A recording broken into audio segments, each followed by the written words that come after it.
Okay, guys, I'm back for another one. And I wanted to discuss this one because the article came out the article's title is Marriage is for White People. And this article came out in 2006. So that was what, 15 years ago? Yeah, 15 years ago. And I reread it maybe 5 years ago. I was taking a class, and I thought it was interesting because of the responses that I got from a lot of the sisters in the class. But I'm going to go through and read these paragraphs. So the writer, she writes, I grew up in a time when two-parent families were still the norm in both Black and white America. Then, as an adult, I saw divorce become more commonplace, then almost a rite of passage. Today, it would appear that many, particularly in the Black community, have dispensed with marriage altogether. But as a Black woman, I have witnessed the outrage of girlfriends when the ex failed to show up for the weekend with his kids. And I've seen the disappointment of children who missed having a dad around. Having enjoyed a close relationship with my own father, I made a conscious decision that I wanted a husband, not a living boyfriend, and not a baby's daddy. When it came my time to mate and marry, my time never came. Okay. For years, I wondered why not. And then some 12-year-olds enlightened me. And I guess the 12-year-olds, they told her the marriage is for white people. Now, when I first read that, I was I don't know, I guess I shouldn't have been shocked, but I was. Anyway, the article continues. That's what one of my students told me some years back when I taught a career exploration class for sixth graders at an elementary school in Southeast Washington, D.C. I was pleasantly surprised when the boys in the class stated that being a good father was a very important goal to them, more meaningful than making money or having a fancy title. Huh. So they were more interested in being fathers, but not husbands. That's interesting. Well, I hear girls say the same thing. Even when I was in high school, everybody wanted a baby. Nobody wanted to be a wife. So, um, like I said, I don't know why that was so surprising to me, but anyway. She says another kid says that marriage is for white people, and the words left a nasty taste in his mouth. And she says that he was right, at least statistically. The marriage rate for African Americans has been dropping since the 1960s, and today, and again, the article was written in 2006, so she's talking about that year. So in 2006, Black people had the lowest marriage rate of any racial group in the United States. In 2001, according to the U.S. Census, 43.3% of Black men and 41.9% of Black women in America had never been married, in contrast to 27.4% and 20.7%, respectively, for whites. African American women are the least likely to marry in our society to marry. In the period between 1970 and 2001, the overall marriage rate in the U.S. declined by 17%, but for Blacks, it fell by 34%. So basically, the conclusion is that Black folks were the most uncoupled people in the country. And that's still the case, and those numbers have increased. So the writer asks the question, how have we gotten here, and what has shifted in African American customs in our community and our consciousness that has made marriage seem unnecessary or unattainable?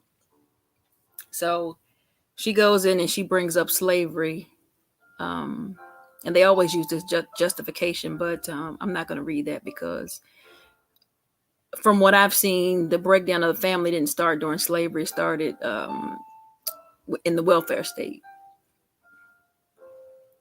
So I'm not even going to entertain that paragraph. So traditional notions of family, especially the extended family network, endured. But working mothers, unmarried couples living together, out of wedlock births, birth control, divorce, and remarriage have transformed the social landscape. No one seems to feel this more than African American women. Oh, really? Okay. One told me that with today's changing morals, it's hard to know what normal looks like when it comes to courtship, marriage, and parenthood. Sex, love, and childbearing have become the a la carte choices rather than a package deal when it comes with marriage. Moreover, in an era of brothers on the down low, the spread of sexually transmitted diseases and the decline of stable blue collar jobs that black men used to hold, linking one's fate to a man makes marriage a risky business for a black woman. Oh, really? So she's basically saying, because I think that was the popular thing, the trend back then, brothers on the down low. So everybody was using that as an excuse as to why black women weren't married. Oh. A woman who takes that step is bold and brave. One young single mother told me, women don't want to marry because they don't want to lose their freedom. Now remember that video about the American Family, the documentary from I think it was the 80s, where that female said the exact same thing. She doesn't want to lose her freedom. But what is their idea of freedom? And why is getting married viewed as losing this perceived freedom? That's my question. So anyway, the article continues. Among African Americans, the desire for marriage seems to have a different trajectory for women and men. My observation is that black women in their 20s and early 30s want to marry and commit at a time when black men their age are more likely to enjoy playing the field. As the woman realizes that a good marriage may not be possible or sustainable as she would like, her focus turns to having a baby or possibly improving her job status, perhaps by returning to school or investing more energy in her career. So they're basically saying, what it seems to me that she's trying to say, that women, they have babies out of wedlock or without a husband, and they go to school or they focus on a career is because men their age are playing the field and they're not interested in getting married, which in my opinion, and I've heard this from a lot of people, that a man in his 20s and early 30s shouldn't even be thinking about getting married. A man in his 20s should be focusing on establishing his career so he can provide for a wife and family. Whew. Anyway, as men mature and begin to recognize the benefits of having a roost and roots, they are more willing to marry and settle down. By this time, however, many of their female peers are satisfied with the lives they have constructed and are less likely to settle for marriage to a man who doesn't bring much to the table. Ooh. Indeed, he may bring too much to the table. Children and their mothers from previous relationships, limited earning power, and the fallout from years of drug use, poor health care, and sexual promiscuity. This is sad. Poor health care, drug use, and promiscuity. But in the previous paragraph, she speaks on women having babies and focusing on their career, yet they criticize men who are in the same boat, saying that they bring children to the table and their mothers, but this is what a woman will bring to the table if she had a child out of wedlock. She'd be bringing her children and maybe along with the father if he's still in the picture. So she ends the paragraph by saying that marriage for black women may not be a business deal that offers sufficient return on investment. In the past, marriage was primarily just such a business deal. Among wealthy families, it solidified political alliances or expanded land holdings. For poorer people, it was a means of managing the farm or operating a household. Today, people have become economically self-sufficient as individuals. Key word here is individuals. No longer requiring a spouse for survival. African American women have always had a high rate of labor force participation. Why should well-salaried women marry? Why should well-salaried women marry? asked the Black feminist and author Alice Dunbar Nelson as early as 1885.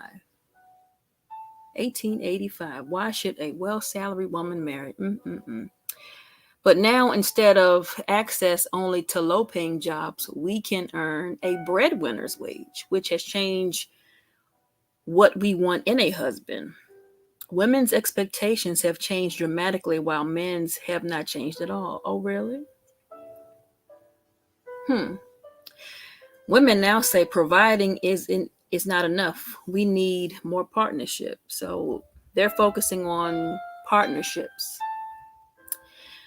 The turning point in my own thinking about marriage when it came to a longtime friend proposed about 5 years ago. He and I attended college together, briefly dated, then kept in touch through the years. We built a solid friendship, which I believe is a good foundation for a successful marriage.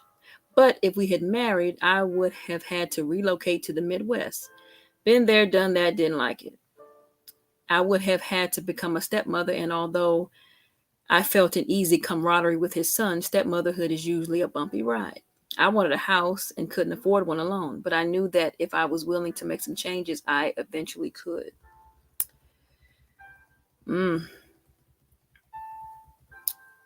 Wow.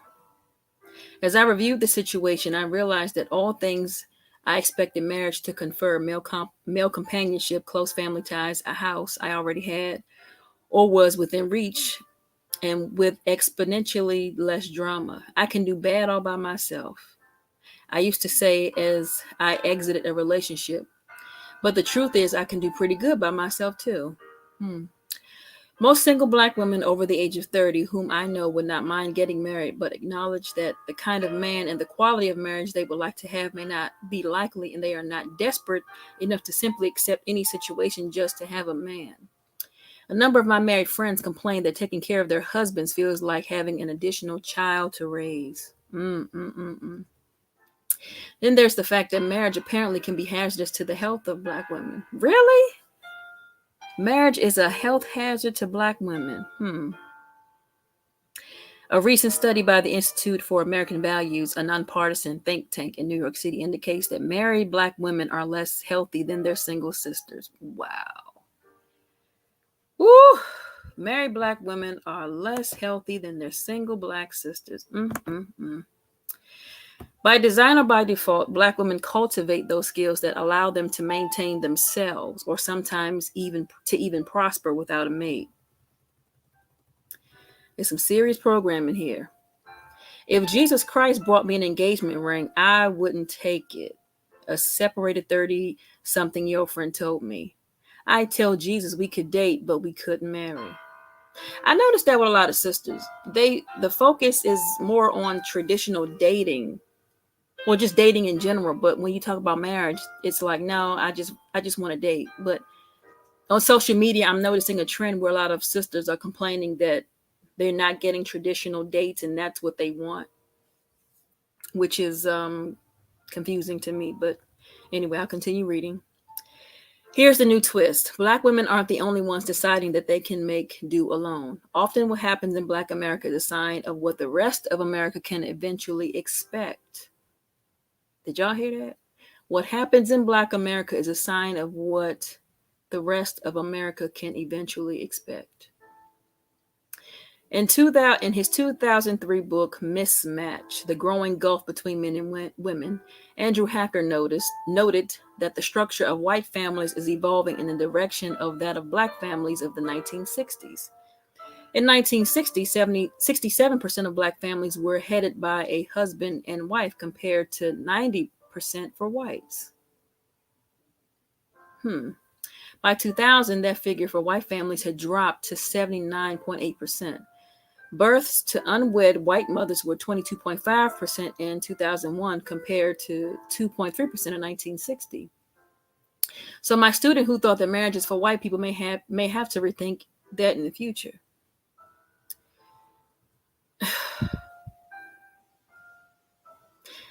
Does that mean that marriage is going the way of the phonograph and the typewriter ribbon?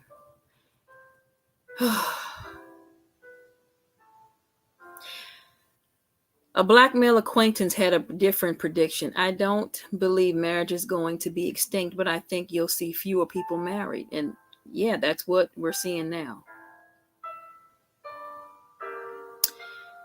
Yeah, I don't understand this obsession with with this whole thing of if black America, if black folks are doing it, it's going to eventually spread. That doesn't sit well with me, but apparently that's what's happening in this country. So she ends the article by saying, if marriage is to flourish in black or white America, it will have to offer an individual woman something more than a business alliance or an incubator for rearing children. As one woman said, if it weren't for the intangibles, the allure of the lovey-dovey stuff, I would have gotten married. The benefits of marriage are his character and his caring. If not for that, why bother? So, yeah, this article, like I said, it came out in 2006, but it sounds like they're saying that they don't need marriage. The only thing they really need is the man to get them pregnant. And in a lot of cases, a lot of these women are going to sperm banks. I don't know any personally, but I've heard I heard a lot of women, they're going that route, unfortunately. But again, this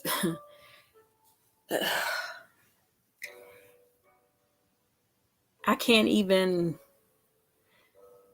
because now we're seeing on social media where these women who are, the majority of women now in their 40s who are asking, where's my husband and why can't I find a husband, or I'm looking for that good man. Well, here this article is stating that they didn't need marriage because they're able to provide and do everything on their own. So there's no need for it. So I don't know. The question I guess I have to ask is, where are we going to be in another 10 years? So I don't know. What do you guys think? I got some comments here. Yeah, I'm done too, Miss Ford. I'm done. Yeah. It's pretty sad. So we are the canary in the coal mine. Yeah, yeah.